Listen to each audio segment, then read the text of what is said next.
What's happening, everybody? Claudio Zavala Jr. here.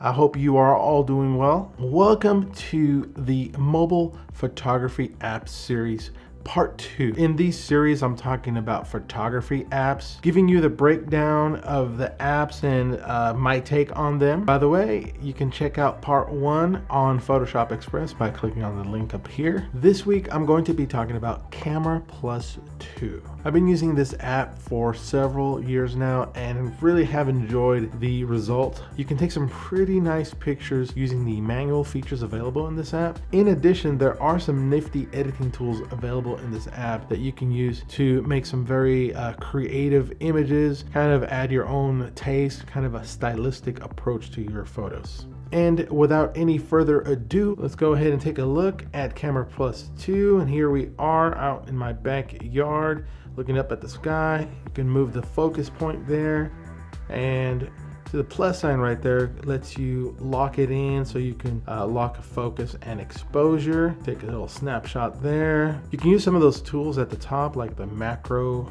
feature there, zooming in and out.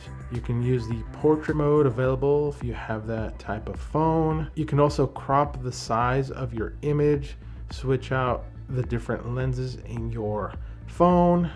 Really cool way. You can also adjust the exposure value of your image that you're about to take. There's also an auto feature down at the bottom. You can switch from auto and manual if you want. And at the bottom, there is a plus sign. So if you tap on that plus sign, you're able to add grids or not. You can add a level there, use geocaching, and switch between RAW and JPEG. And towards the bottom there, you have timers, stabilizer. You can shoot normal or in burst, slow shutter, and then kind of a smile option there. Now let's go ahead and take a look at some of the settings here. So you tap on the settings icon at the bottom. You can switch and turn on these options, go to advanced and switch between shutter priority, full manual, and then choose the type of white balance you want. Some of these I already have set up, and by tapping on the little flower icon, you can take a look at your images, and here's where you can use some of those editing tools available. So we're going to click on edit and jump into our image, and you have the ability to go between scenes, so you can kind of choose an automated way to adjust the image here. So I'll kind of show you several there. Go back to none here. You can crop out the image to your liking, kind of square, use it for Instagram or your different social media platforms. And this next option is the lab. I like using this one because here you can really get creative in the way your image looks. You notice here I'm kind of really bumping up that clarity there, kind of oversaturating the color. Switch through here, you can use different options to rotate images, add some film grain or not. We'll add some blur if you want. In this case, we won't. You can desaturate or oversaturate the image, just depending on what you want to do. Change the temperature of your image. There's options to adjust contrast and so on. One of the cool things about this app is the filters built into it. There are many different ones you can choose from.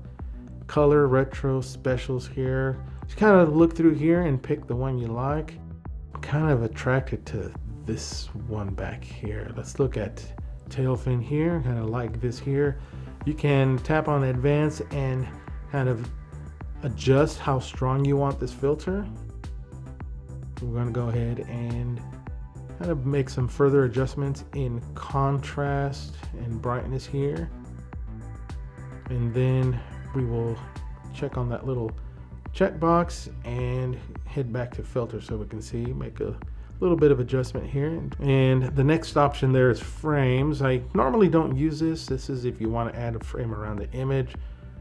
I normally don't use this, so I'm going to go ahead and just show you what it looks like.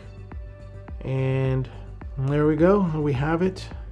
And you can see through what they call the Lightbox, which is your folder of images here. So I hit the share button and I'm able to share either through AirDrop, different apps, or within my phone system. And I'm gonna tap and hold down on the save button there. And I have the options to save, export, export without edits, and commit edits.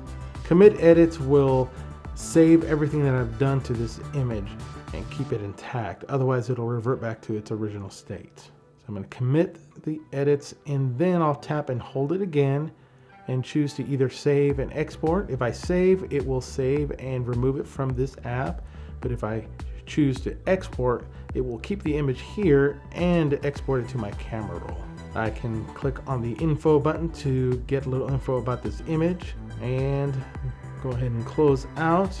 And that is the gist of Camera Plus 2. As I stated earlier, we're just going to give you an overview of what it looks like and then give you my take on the app.